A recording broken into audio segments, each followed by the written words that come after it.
Finally, Saga Frontier has come back to console.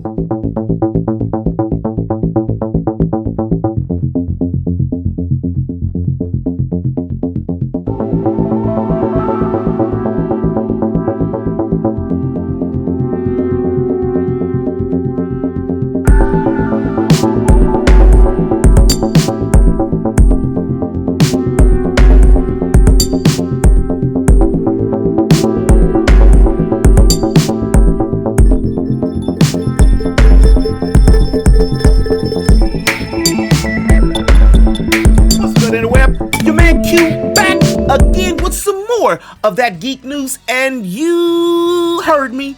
Saga Frontier, that game you did not know about, but you knew about if you played Romance and Saga back in the day, or if you were one of those old school triple OG RPG buffs like me that played Saga Frontier during the golden age of video games slash, that's an X, slash the 90s Super Nintendo PlayStation 1 best RPGs created during that time era, or you're just one of these RPG historians that, you know, you heard about it, word on the web said it was good, you decided to play it on the ROM, you went back and got it off of eBay or whatever else, you played it, you loved it, and you realized that Saga Frontier was not only ahead of its time, but it's one of those rare masterpieces that I'm surprised it's taking so long to get any kind of HD, any kind of remake, any kind of anything. We've been screaming for it for decades now. Square Enix. Now can we get Chrono Trigger? Anything?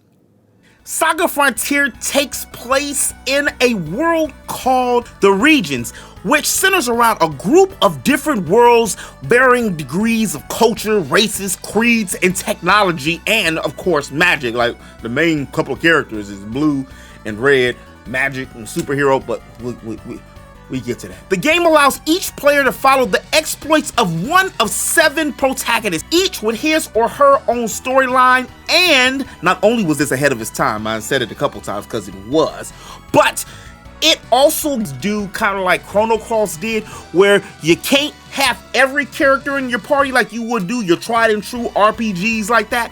It allows you to have only one of certain type of characters. I ain't gonna get into all that because y'all might ain't played it, and I'm trust me. If you like JRPGs and RPGs, this game is for you.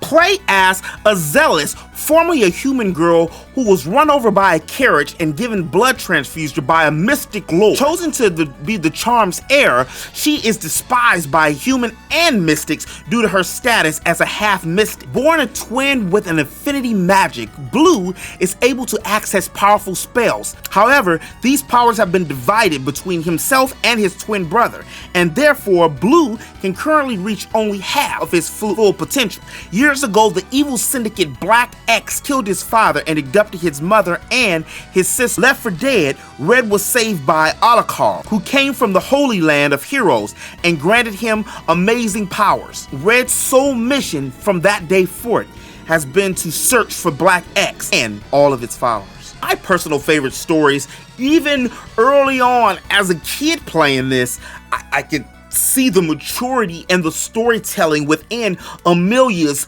whole origin and story. Formerly a successful fashion model, Amelia left the modeling industry disillusioned and unhappy with her life. Then she met Ren, who provided her with love and security that she thought she would never find.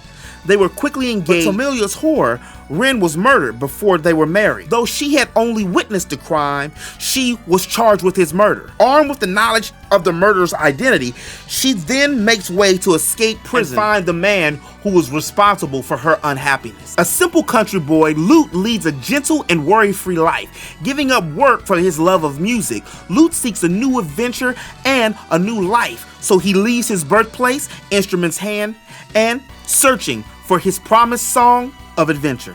Ricky's homeworld, Margamel, is dying, and only the power of the legendary rings will prevent the entire region from being destroyed. Ricky already has one ring in his possession, but all the rings must be brought together for the power to be strong enough. His journey begins as he embarks on a search to get all the remaining missing rings. And last but not least, T260G, aka Robo. No, it's really not Robo. Luca ain't in this game, but that would have been cool if she was in this game. This was around that whole Luca, Xenogears, Chrono Trigger era. Starting out as a piece of junk, T260G teams up with Jin to rescue a boy named Thyme from the Calabaro hideout.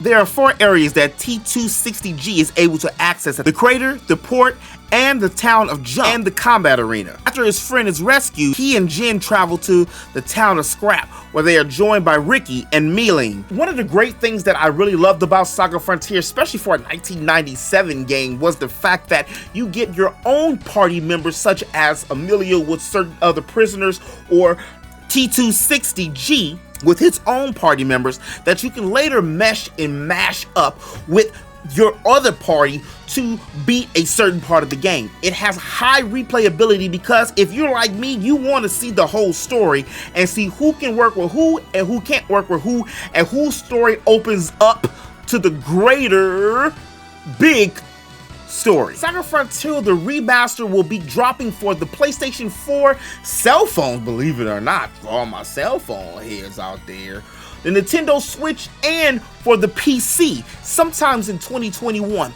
No exact number date, but 2021 is legit. Knock it at the door.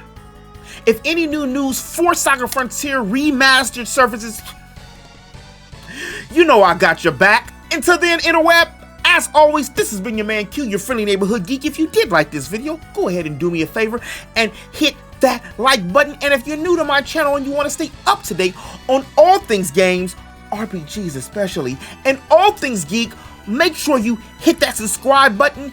And if you want to catch me playing some of them said RPGs, you can follow me over on Twitch. I stream Monday, Wednesday, and Friday.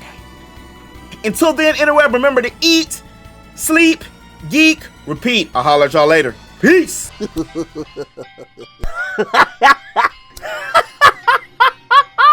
And if that still wasn't hot enough for you, there's another video for you right here and right here. Fire's hot.